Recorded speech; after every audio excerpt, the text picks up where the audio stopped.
तो master supreme हो रही है कि इस एपिसोड की शुरुआत वहीं से होती है जहां से पिछले एपिसोड खत्म हुआ था। पिछले एपिसोड के एंड में देखा था स्मॉल वर्ल्ड को वापस से रिपेयर करने के लिए जो भी लोग थे ना उसके अंदर ये सबको यहाँ पे बाहर निकाल देता है और कहता है बाहर तुम लोग को, मैं स्मॉल वर्ल्ड को यहाँ पे रिपेयर करना चाहता हूँ, इसके लिए भाई बाहर ही रुको, अंदर खतरा हो सकता है। स्टोन पेपर कहता है कि वेल ये तुम्हारे पास जो घंटा है, घंटे में जो पावर यहाँ पे पहले से है वो यूज करना चाहते हो क्या उसको रिपेयर करने के लिए? यान के कहता है यस वही करना चाहता हूँ, अभी के लिए कोई और रास्ता यहाँ पे नहीं है। उससे पहले बर्ड मैं तुमको यहाँ पे कुछ गिफ्ट देना चाहूंगा। सामने से वो कहती भाई फोनिक्स ट्रू फायर ना। यान के बोलता है वो यार मैंने सामने से बताया नहीं, तुमको मालूम चल गया, तुम महसूस कर सकते हो ना? यस, जो फोनिक्स नाम की जो बर्ड यहाँ पे थी ना, समझो ये उसी का एक अंश है यहाँ पर। अगर तुमने इसको यहाँ पे ले लिया, अच्छे से रिफाइन यहाँ पे कर लिया, हो सकता बहुत जल्दी तुम खुद है ना एक ये बन जाओ भाई, फोनिक्स बर्ड यहाँ पे बन जाओ। हाँ लेकिन इसमें खतरा वतरा भी हो सकता है, जान तक भी जा सकते हैं, तुम प्रिपेयर हो ना? सामने से वो कहती है यस मैं प्रिपेयर यहाँ पर हूँ, अगर बाई चांस खतरा हुआ मैं बच नहीं पाई, अगर मेरी मौत यहाँ पर होगी ना, आप ज्यादा सैड मत होइएगा क्योंकि मैं ओरिजिनली एक आर्टिफैक्ट हूँ, वो तो गलती से भाई मेरे अंदर यहाँ पे जान आ गई थी, फिर मैंने आपको फॉलो किया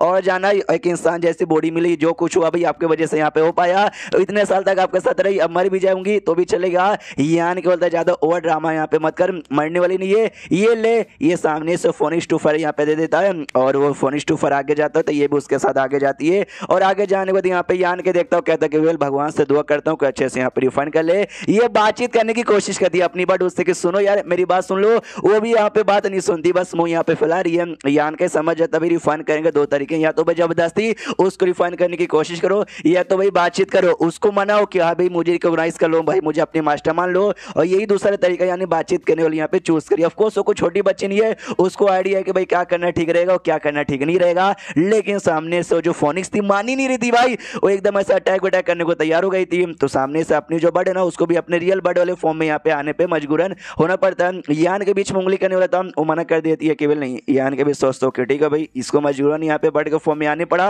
या नहीं लगता बातचीत करने से कुछ नहीं हुआ, अब हाथापाई ही करनी पड़ेगी। और ऐसा लगता है धीरे धीरे धीरे धीरे ठीक हो रहा है भाई, कंबाइन यहाँ पे की जा रही है उसके फायदे के साथ, क्या यहाँ पे सक्सेस हो गई हो सकती है भाई, सक्सेस होने के उसी के चांसेस यहाँ पर। फायर फोनिक्स उसका नाम ही फायर है और अपनी वाली बर्ड भी उसका भी फायर यहाँ पे खासियत, अगर वो यहाँ पे ना करेगी तो और कौन यहाँ पे करेगी। और उसका दिन ऐसा जोश ऐसा धमाका होता है, यान के देखता भाई हो गया क्या, हो जाता है ऑलमोस्ट, लेकिन अभी के लिए जल गई थी बेचारी का, बाल वाल ऐसा हो गया था। यान के भी देख के चौंक जाते कि वो शिट भाई ये प्रोसेस में ऐसा उसका हालत यहाँ पे हो जाएगा, मुझे लगा नहीं था। फिर धीरे धीरे धीरे उसके आसपास जो फायर फोनिक्स है ना भाई उसका आग धीरे धीरे ऐसा बढ़ते जाता है और वो ऐसा दम शांत हो जाती है, बेहोश हो जाती है। यान के देखते हुए जो फोनिक्स होते हैं ना दुनिया में जो भी फोनिक्स होते हैं उनको लगभग यहाँ पे इंडिस्ट्रक्टिव बड़ा कमाल का माना जाता है, यानी उनके पास जो भी पावर है ना वो पावर तुमको अटैक करने के लिए भी देगी और डिफेंस तो भाई तुम्हारा स्ट्रॉन्ग यहाँ पे बनाएगा, वो तो अलग से ही। और तभी ना कुछ बर्ड के आसपास ना पैटर्न्स यानी कुछ ऐसे लिखे हुए दिखाई देते हैं, तो यान के भी कोशिश करता भाई ये क्या है, तभी पीछे से जो फोनिक्स है ना उसकी आंखें दिखा देती है। यान के चौक जाता है शिट भाई ये क्या है,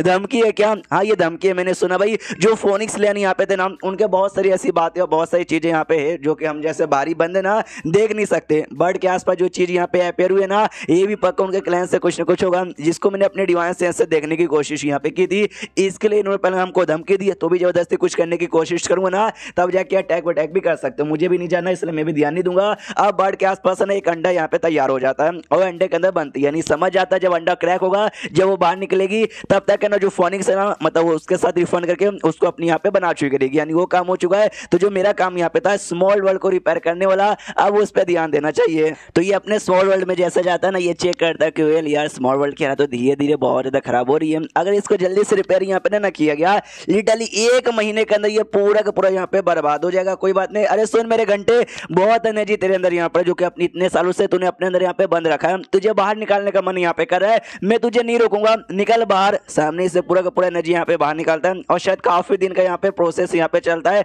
और धीरे धीरे धीरे धीरे जो भी वर्ल्ड एनर्जी है ना वापस से स्मॉल वर्ल्ड को पहले जैसा बनाता है, इंस्टीट्यूट पहले से भी काफी ज्यादा बेहतर यहाँ पे बना देता है। तो ये भी खुश है, वाह ये पहले से ज्यादा बेहतर बन गया। मुझे इंप्रूवमेंट करने के लिए आसपास वर्ल्ड स्ट्रेंथ वर्ल्ड प्रिंसिपल जो कुछ मुझे मिलता था ना वो सारी चीजें मैं अपने स्मॉल वर्ल्ड में ऑब्जर्व यहाँ पे करवाते रहता था, तो सेम काम अगर आगे मैं करूंगा ना ये और भी ज्यादा इंप्रूव हो जाएगा। उतने में नोटिस करता बाहर सर दोनों लड़कियां यानी जांग रुओ और शायद क्यूआई उनकी आंखें यहाँ पे खुल गई, तो लेट मी चेक, ये जैसे चेक करने जाता है शायद क्यूआई सामने से कहते हैं अरे यान का ये हम लोग कहाँ है, ये तो हम लोग ईस्टर्न एरिया में शायद यहाँ पर आ गए, स्टार सी वर्ल्ड का यहाँ पे क्या हुआ यार, मेरे पास जो सील अनलॉक हो गया था उस सील को वापस सील किसने किया, कि मैंने तुमको चोट तो नहीं पहुंचा दिया, मतलब एक बार में ढेर सारे सवाल पूछ लेती है। तो यान का भी पपट से कहता है साले पपट भाई तूने इसको बताया नहीं क्या, वो सामने से कहता है कि बताने का मौका नहीं मिला, अभी अभी जो होश में यहाँ पर आइए, और रोते धोते सामने से कहती सॉरी यार, अच्छा हुआ मैंने तुमको चोट यहाँ पे नहीं पहुंचाया, क्या करूं भाई,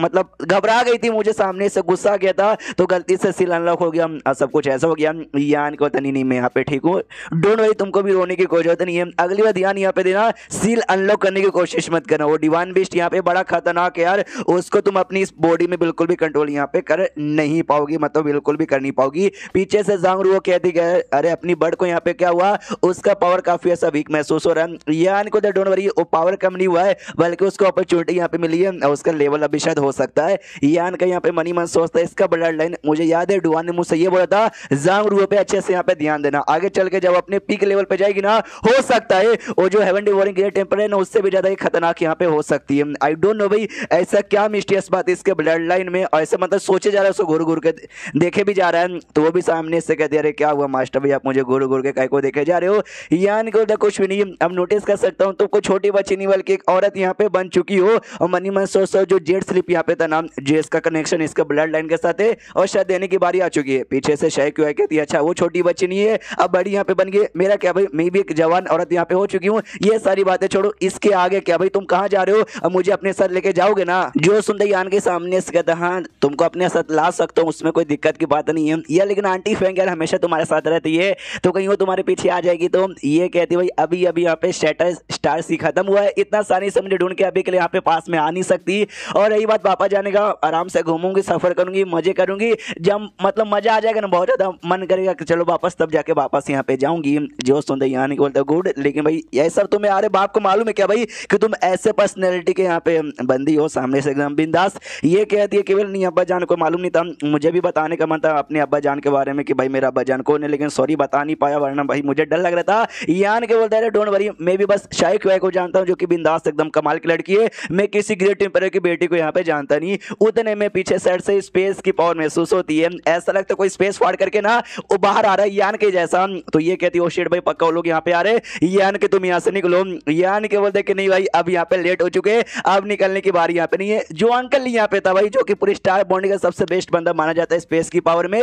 वो बेसिकली यहाँ पे बाहर साइड निकलता है, और किसी के साथ नहीं बल्कि आंटी फेंग के साथ। तो बाहर निकलते ही सामने से शेख हुआ देखते हुए कहती अरे अंकल ली, सामने से वो भी कहता हेलो शेख हुआ, छोटी मालकिन यहाँ पे कैसी हो। पीछे से आंटी फेंग यहाँ पे आती है और कहती साले तेरी माँ, कभी तू मुझे अंदर यहाँ पे छोड़ के भाग आ गया, मालूम है तुझे भाई स्पेस यहाँ पे अनस्टेबल होता है, मेरी तो यहाँ पे भाई बार बार बैंड बजने से यहाँ पे बच गई। जो सुनते वो भी कहता सॉरी सॉरी सॉरी, इस बार यहाँ पे गलती हो गई, अगली बार ना गलती यहाँ पे बिल्कुल भी नहीं होगा। सामने सो कहती अगली बार ऐसा तूने कर दिया ना, मैं तेरे यहाँ पे तीनों के तीनों टांगे तोड़ दूंगी। ये कहता है ना ना मेरी माँ ऐसा मत बोलो, अरे शायक तुम तो कुछ कह रहे हो। तो ये आन के भी देखता हूँ कि ठीक है भाई, तो इनका नाम है ली वू, जो कि पूरे स्टार बॉन्डी का सबसे बेस्ट बंदे यहाँ पे माने जाते हैं स्पेस की पावर में। दूसरी तो भाई इसकी आंटी फेंग है, जिसके साथ मैं यहाँ पे पहले भी मिल चुका हूँ। सामने से आंटी फेंग देखती है और कहती भाई ओहो लौंडे कैसे यार, देख हमारी मुलाकात यहाँ पे वापस ही हो गई, तेरी जिंदगी तो लगता भाई बढ़िया चालू है ना। यान बोलता या मेरी जिंदगी तो एकदम बढ़िया ही चालू है। और ये चैप्टर यहीं पे खत्म हो जाता है। तो चैप्टर खत्म तो वीडियो भी खत्म। तो मिलते हैं अगले किसी वीडियो में, जब तक के लिए बाय बाय।